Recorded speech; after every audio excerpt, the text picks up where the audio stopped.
Hello and thank you for clicking on the link. My name is David Miller of David Miller Management. I'm the founder and principal of David Miller Management. And my name is Dwayne Miller, and I'm also with David Miller Management. So today what we're going to talk about is really marketing. Up to this point in time, we've talked about organizational things and sales management issues, but today we're talking about marketing and the importance of building a marketing customer-driven company and how to recognize if you have that kind of company. And Dwayne, I know, first of all, you haven't always been in marketing, but you have an extensive and extremely vast experience level. Can you give the viewers just a little highlight of your bio so everybody will understand what your background looks like? Sure, I'd be happy to do that. My computer career really started in hardware, and I had an extensive background, 8 years in storage technology. Then I decided really what I was interested in is getting into the hardware computer business specifically. And I joined a company, early stage company, as a director of sales, especially focused on the channel, and we took that company public and did a very small IPO at the time, a big IPO at the time, but not so big right now, $59 million IPO. And then after that, I became vice president of sales and marketing for another computer company, and this was in the Unix space. And after that, I joined Sperry Corporation as a director and ran channels function there at Sperry for 8 years. And our primary focus was both on distributors, VARs, and dealers marketing Unix-based systems, PCs, mid-range computer systems. And then after Sperry, even during Sperry, I decided I wanted to be in the software business.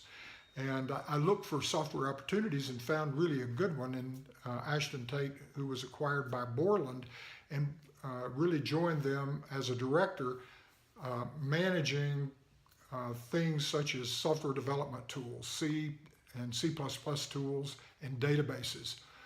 And from there, I joined up with a couple of other people, and we created a company as a spinoff from Digital Equipment Corporation.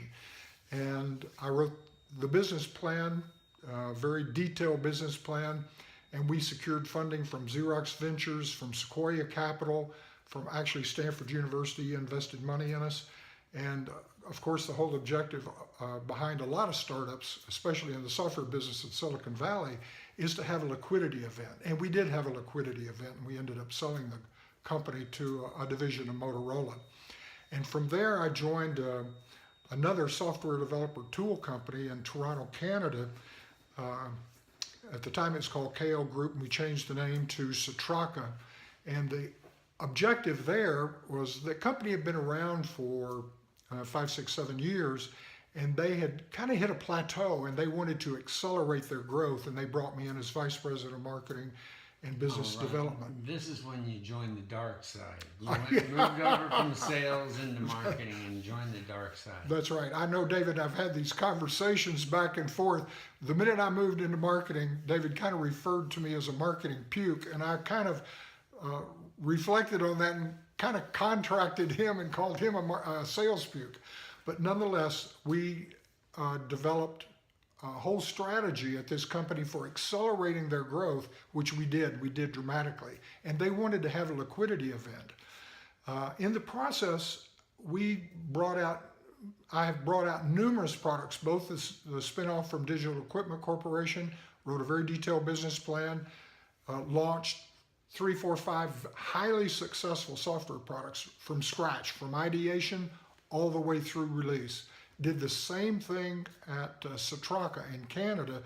They had basically Java-based widgets, tools, Java beans, and we created a much broader product line, brought brand new products to market, had product managers working for me. We had total P&L responsibility for the company embedded in our products.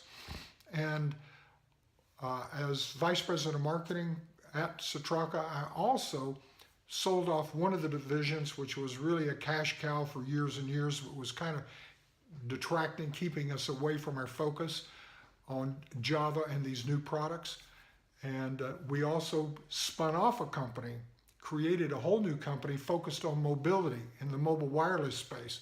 And we did achieve success and have a liquidity event, and all the principals, including myself, were very happy with that liquidity event. And after that, I decided I wasn't done, and I wanted to form another company, and I joined a couple of other people, and we got funding from Austin Ventures, and Austin Ventures has $5 billion in investments, and they invested in us.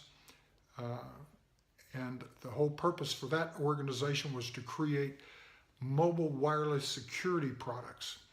And we ended up having a liquidity event there too, and ended up selling the company to Dell Computer. So that's kind of in a thumbnail. It's probably longer than it should be, but gives you a little bit of background on what I've done, and hopefully that will give our viewers a little insight into the marketing breadth and experience. It sure does. You have a vast background in both sales and marketing in the computer, hardware, as well as software business. I know a lot about marketing now, and I know a big part of that is ensuring that you're customer focused as marketing, that you are sort of leading the go-to-market strategy for the company. So tell me, Dwayne, how can you tell if a company is actually truly customer focused? Well, we'll get back to our conversation that we just completed, which is if you walk into an organization, or if you're part of an organization, even at an executive level or at any level, and maybe the company's not hitting its number, you're missing your number, your commitment to your investors, and you see sales pointing the finger at marketing and marketing pointing the finger at sales, that's kind of a tip-off that something's broken, and that maybe you truly aren't customer focused. And the other way is you missed your number. Why did you miss your number? And that's one little telltale sign that maybe you aren't market focused or customer driven. I think you sort of covered the answer to this next question already, but what can happen if a company is not customer focused? Well, yeah, other than missing your number, there's one of the things that just hits you is you've got this product, and the marketing department's really excited about this new product.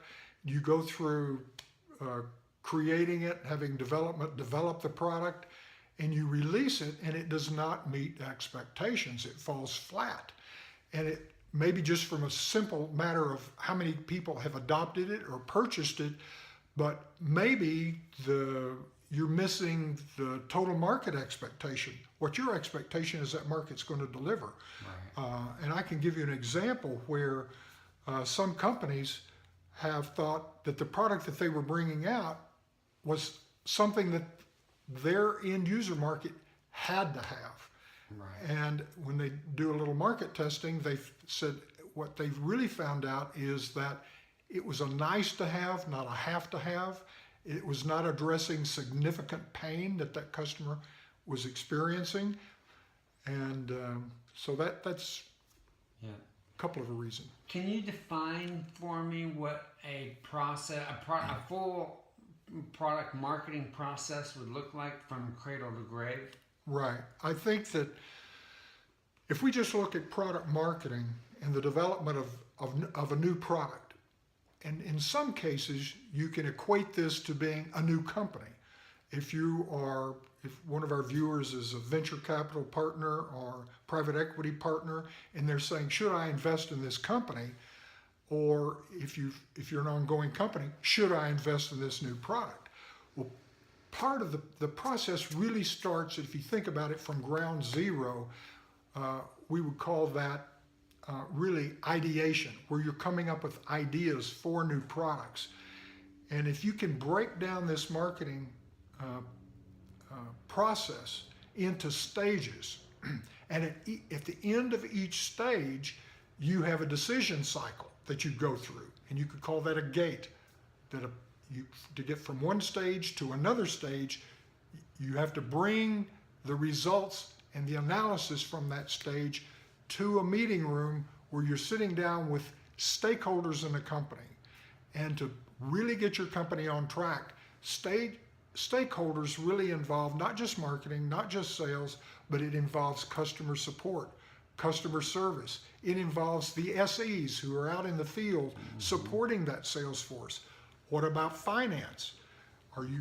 Does your business plan or does your strategic marketing plan reflect on good sound financial principles that guide the company? What about HR? Do you have to hire different people to support this new product that you're planning on bringing to market? So the stage gate process really starts with this ideation, zero, all the way through launch. Launch is your final stage.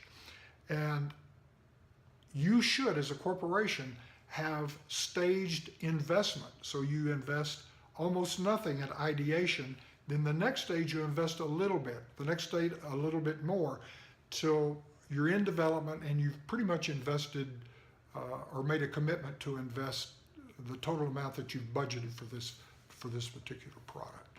That's great. Can you tell me how David Miller Management can help clients ensure their products and companies achieve objectives? Right. One of the things that we would like our viewers to do, if they feel that they have a need, is to invite David Miller Management into the company to try to ascertain if they're an ongoing company that's falling short of their revenue and product goals, to really try to ascertain what the problem is. Right. What if a CEO knows his company's broken, but he or she can't put their finger on what's wrong? What can David Miller Management do to help them when they can't really understand why they're broken, but yet they do know they are broken? Right. Well, first of all, we have both marketing and a substantial amount of marketing, substantial amount of sales and sales management experience, not just at a branch office or district level, but at senior management levels, where from a sales management perspective and operations perspective, we have people that have been president of companies, of divisions, of international divisions of companies like Dell, like Lenovo, like NCR. And we've been engaged with small startup companies too, where we've had to go out and get the funding, and we've secured the funding. We know how to do that. So you bring us in to look at your business plan. If you don't have a business plan, we've written innumerable business plans, go-to-market strategies. If your product has ineffective messaging, we've developed messaging for products. We've worked with analysts and media extensively. We've gone on the road and we've taken this message and delivered it to the industry.